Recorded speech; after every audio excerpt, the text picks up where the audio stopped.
யானைகள் இல்லைன்னா தஞ்சாவூர் கோயிலே இல்லைங்க.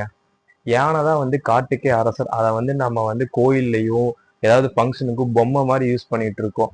அப்பேற்பட்ட அந்த அரசனை இங்க இருக்க ஒவ்வொரு கோயில்லையும் 200க்கும் மேற்பட்ட கோயில்ல நம்ம ஊர்ல மட்டும் அதை யானைகளை யூஸ் பண்ணிட்டு இருக்காங்க. அந்த யானைகள் எல்லாமே நீங்க வந்து பராமரிப்பு கரெக்டா இருக்குன்னு பாத்தீங்கன்னா, ரிப்போர்ட் வைஸ் எந்த ஒரு யானைகளுமே பராமரிப்புல கரெக்டாவே இல்லை. அதுங்களுக்கு உழைப்புக்கேத்த உணவும் கிடைக்கிறது இல்ல. நிறைய யானைகள் ரிப்போர்ட்ல பாத்தீங்கன்னா டயபெட்டிஸோட இருக்குது. ஸோ அதுங்களுக்கு ஏதாவது பிரச்சனையான கூட ரிக்கவரி ஆகிறதுக்கு ரொம்ப நாள் ஆகுதாமா. அதே மாதிரி அந்த கோயிலுங்களுக்கு வர பக்தர்கள் போடுற பிச்சையில தான் வாழ்ந்துட்டு இருக்காமா. ஒவ்வொரு பக்தர்களும் சாப்பிட்டு போட்ட இலைய சாப்பிட்டு இருக்க யானைகள் நிறைய இருக்காமா. இந்த மாதிரி ரிப்போர்ட் நிறைய சொல்லுது. இந்த கோயில்கள்ல இருந்து வளர்க்குற யானைகளை தடை செய்யணும் அப்படிங்கிறது நம்மளால முடியாது.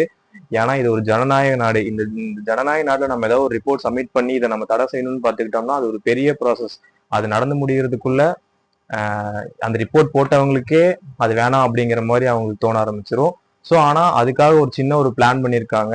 இதை பண்ணலாம், இதெல்லாம் பண்ணா இந்த யானைகள் வந்து ஸ்ட்ரெஸ்ல இருந்து ரிகவரி ஆகும் அப்படின்னு சொல்லி ஒரு சின்ன பிளான் என்னன்னா, வருஷத்துக்கு ஒரு மாசமாவது யானைகளை வந்து காட்டுக்குள்ள கூட்டிட்டு போய் அதுங்களை வந்து பராமரிச்சுட்டு அதுக்கப்புறம் மீண்டும் கொண்டு வந்து கோயில்கள்ல விடலாம் அப்படிங்கிற மாதிரி ஒரு சின்ன பிளான் பண்ணியிருந்தாங்க.